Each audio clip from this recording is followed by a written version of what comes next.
अस्सलाम वालेकुम।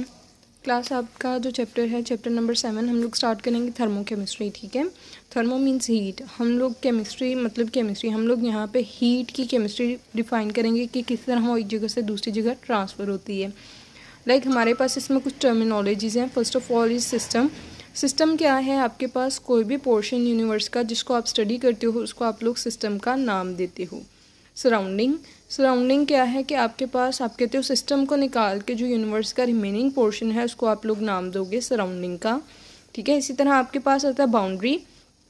बाउंड्री क्या है? कोई भी एक सरफेस है जो कि सेपरेट करती है सिस्टम को सराउंडिंग से, उसको आप लोग नाम देते हो बाउंड्री का। लाइक मेरे पास एक एग्जांपल है कि मैंने एक रिएक्शन लिया, एक फ्लास्क ली, उसमें रिएक्शन लगाया जिंक और कॉपर सल्फेट का। ठीक है, तो ये जो फ्लास्क में रिएक्शन हो रहा है जिंक और कॉपर सल्फेट का, दैट इज सिस्टम, इसको हम लोग स्टडी कर रहे हैं। और फ्लास्क के बाहर जो एटमॉस्फेयर है वो क्या है? सराउंडिंग। ठीक है, जिसको हम लोग स्टडी नहीं कर रहे। और ये देखें आपके पास बाउंड्री क्या है? जो सिस्टम और सराउंडिंग को सेपरेट करिए उसको आपने नाम दे दिया बाउंड्री का। ठीक है, इसी तरह आपके पास नेक्स्ट है state function. What is state function? State function आपके पास क्या होता है? कोई भी मैक्रोस्कोपिक प्रॉपर्टी, मतलब जिसको हम लोग बड़े लेवल पे मैक्रो लेवल पे स्टडी करते हैं, वो प्रॉपर्टी है स्टेट फंक्शन। स्टेट फंक्शन के एक डेफिनेट इनिशियल और फाइनल स्टेट होती है। ये इंडिपेंडेंट है पाथ से। ठीक है, ये इंडिपेंडेंट होता है पाथ से। तो आप कहते हो delta T equals to T2 minus T1, delta V equals to V2 minus V1। ठीक है, यहाँ पे आप ये देखिएगा कि आपके पास जो भी स्टेट फंक्शन होगा उसको आप लोग कैपिटल लेटर से रिप्रेजेंट करोगे। हाँ, लेकिन ये भी नहीं बात कि जिस चीज़ को आपने कैपिटल लेटर से रिप्रेजेंट कर लिया इसका मतलब है कि वो स्टेट फंक्शन है।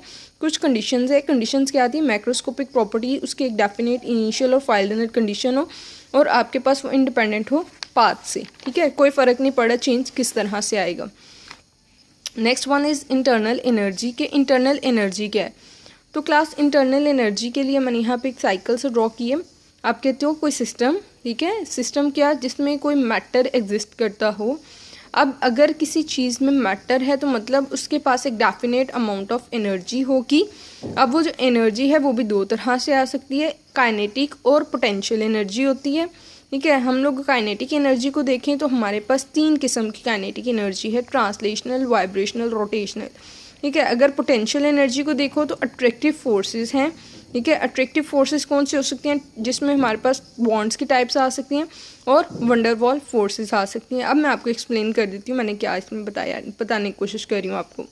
देखो, आप कहते हो कोई सिस्टम है, उस सिस्टम के अंदर एक डेफिनेट अमाउंट ऑफ मैटर है। ठीक है, अब उस डेफिनेट अमाउंट ऑफ मैटर की एक खास एनर्जी है। ठीक है, अब जो एनर्जी होती है वो दो तरह से आती है। Energy is the sum of the kinetic and potential energy. ठीक है, उसके बाद मैं बता रही हूँ कि काइनेटिक एनर्जी की भी आगे फर्दर 3 टाइप्स हैं, ट्रांसलेशनल, वाइब्रेशनल, रोटेशनल। ठीक, इसी तरह मैं बता रही हूँ पोटेंशियल एनर्जी जो है इसमें आप अट्रैक्टिव फोर्सेस को स्टडी कर रहे होते हो।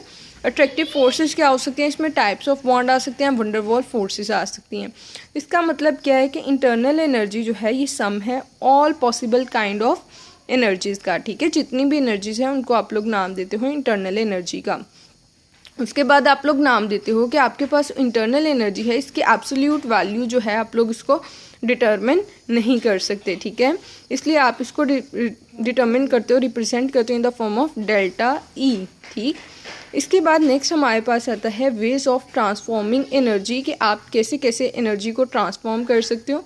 तो आपके पास इसके लिए 2 एग्जांपल्स आती हैं, वर्क और हीट। ठीक है, आप एनर्जी को हीट और वर्क की फॉर्म में एक जगह से दूसरी जगह ट्रांसफ़र कर सकते हो। पहले हम लोग हीट को स्टडी करेंगे। अब हम लोग हीट को स्टडी करते हैं तो हम लोग कहते हैं heat is not a property of system, it is not a state function. ना ही ये प्रॉपर्टी है ना ही ये स्टेट फंक्शन है। इसको रिप्रेजेंट कैसे करोगे? स्मॉल क्यू से। ठीक है, तो आपके पास हीट के बारे में लिखा हुआ है कि quantity of energy that flows across the system due to temperature difference between the system and surrounding. Like आप लोग कहते हो